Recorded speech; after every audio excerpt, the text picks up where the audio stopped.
लोभ और जलन इंसान को गलत रास्ते पर ले जाते हैं और सच चाहे जितना छुपाने की कोशिश की जाए वह किसी ना किसी तरह सामने आ ही जाता है।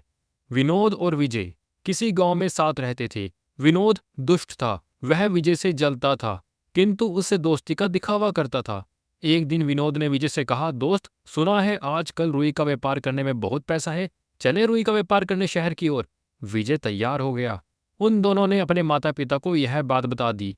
वे भी उनको रुई के व्यापार करने के लिए शहर भेजने को राजी हो गए। वे शहर चले गए। उनका रुई का व्यापार अच्छा चला। विजय का व्यापार इतना अच्छा चला कि विनोद को उससे जलन होने लगी।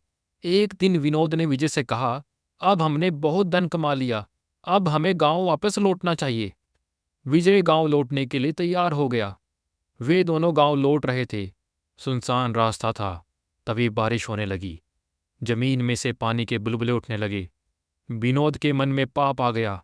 वह सोचने लगा, विजय ने बहुत सारा पैसा कमाया है, मैंने भी बहुत कमाया है। अगर मैं यही रास्ते में विजय को मार दूं तो सारा माल और पैसा मेरा हो जाएगा। वह विजय का गला दबाने के लिए तैयार हो गया। विजय फूट पड़ा, देख विनोद, तू यह अच्छा नहीं कर रहा। बुरे काम का परिणाम बुरा होता है। मैं मर जाऊंगा तो तू भी नहीं बचेगा। राजा तुझे मृत्यु दंड देगा। विनोद बोला, इस सुनसान जंगल में राजा के पास तेरी गवाही कौन देगा?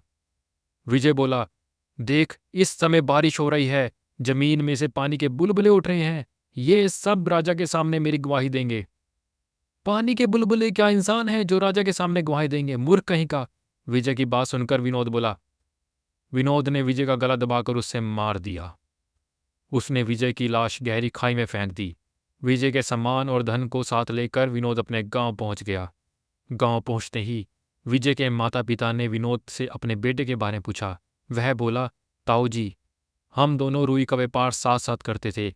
विजय बुरे लोगों की संगत में पड़ गया था। उसने जो धन कमाया गलत कार्य में खर्च कर दिया। अब वह वहां गरीबी में जीवन बिता रहा है। इस घटना को बीते काफी समय हो गया था। एक दिन विनोद अपनी पत्नी के साथ घूमने निकल गया। उस समय बारिश हो रही थी, पानी में बुलबुले उठ रहे थे। इस दृश्य को देखकर विनोद को विजय के कहे शब्द याद आ गए। देख इस समय बारिश हो रही है, पानी की बूंदों से जमीन में बुलबुले उठ रहे हैं, ये सब राजा के सामने मेरी गवाही देंगे। भला पानी के बुलबुले राजा के सामने गवाही कैसे दे सकते हैं? यह कहकर विनोद ठाका मारकर हंसा। विनोद की पत्नी आश्चर्य से बोली, क्या मतलब? विनोद ने उसे पूरी बात बता दी और यह हिदायत भी दी कि वह किसी और के पास यह बात ना बताए। दूसरे दिन विनोद की पत्नी रैचा पनघट पर गई। पानी भरते भरते उसने अपनी सहेली गंगा को यह बात बता दी। उसने गंगा से सौगंध ली कि वह यह बात किसी को नहीं बताएगी। गंगा ने यह बात अपनी दूसरी सहेली को बता दी और उससे औरों को ना बताने की सौगंध ली। ऐसा होते होते बात रानी की दासी तक पहुंच गई। वह रानी की प्रिय दासी थी। उसने रानी को यह बात बता दी और उससे सौगंध ले ली। अंत में रानी से राजा को इस बात का पता चल गया। राजा ने विनोद को दरबार में हाजिर होने की आज्ञा दी। पहले वह नानुकुर करता रहा। अंत में उसने अपना अपराध स्वीकार कर लिया।